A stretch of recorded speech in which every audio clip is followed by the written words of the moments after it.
Tammy Bruce, president of Independent Women's Voice, and Richard Fowler, who is a nationally syndicated radio talk show host, both Fox News contributors. Good to have you both here. Hey there. Hi, guys. Good to be here, Ed. Now, I'm going to, in the interest of full disclosure, as Richard knows, he and I have talked about this off the air, I love hip-hop, so there are going to be plenty of songs that I like that probably I shouldn't talk about.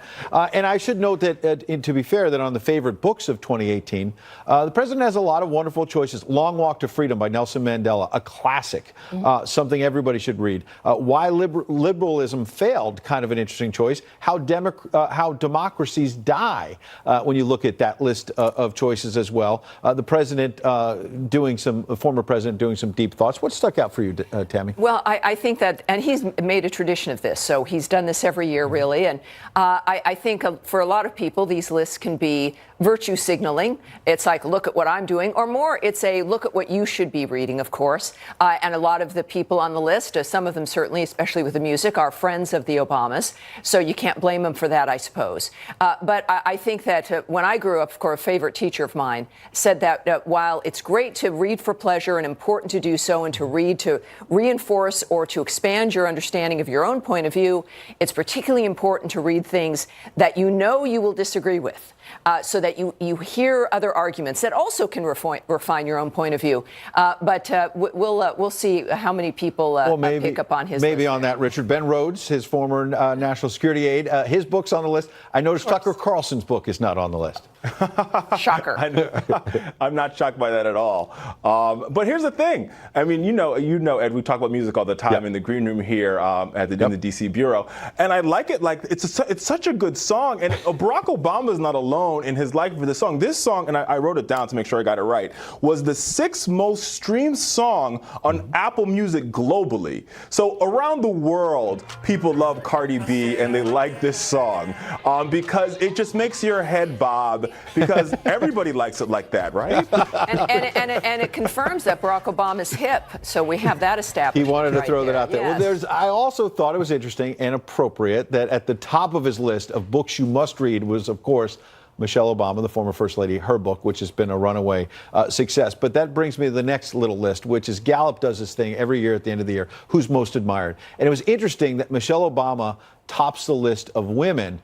You see that she knocked Hillary Clinton out of the top spot. Now, it's very divided. It's only at 15%, Oprah Winfrey at 5%, Hillary Clinton at 4%, and Melania Trump, who's relatively new as First Lady, at 4%.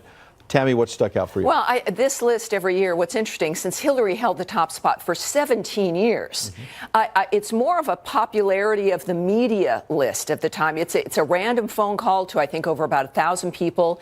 You can choose whomever you want. And generally what you're going to get are people who've been positively portrayed in the media and are in the media a lot. She is coming off of her book tour.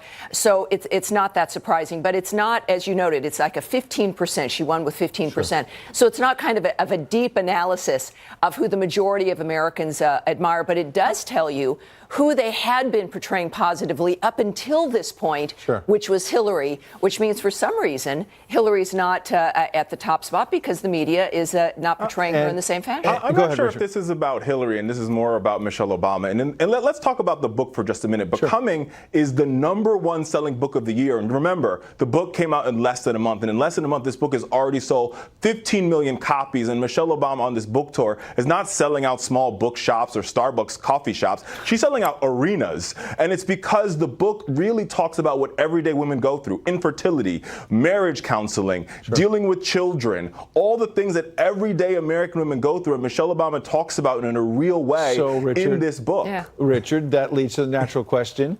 When you talk about filling up arenas, the Clintons tried to do that themselves, had a hard time. They were going to Groupon to sell tickets.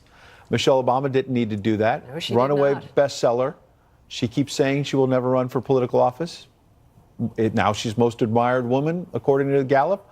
Could she run for office? I don't think she's going to run for office. I think Michelle Obama really kept, when she was First Lady, her #1 mission was, what we can do to impact the lives of women and girls. This book is about the same thing, what we can do to impact the lives of women and girls. And I think for the rest of her life, she will commit to how we can impact women and girls, not only in the United States, but globally. And I think that's her mission. I also and that's what this book's don't about. know if the Obamas even, I think they're enjoying their life now. I think they're probably enjoying it more now than they did when they were in the White House. Mrs. Obama expressed on a few occasions how she did not like that environment. So why would she want to go back into an environment when they have tremendous influence right now in most mediums, and she can have an influence and continue to do what she wants to do in the popular framework without having to deal with the swamp?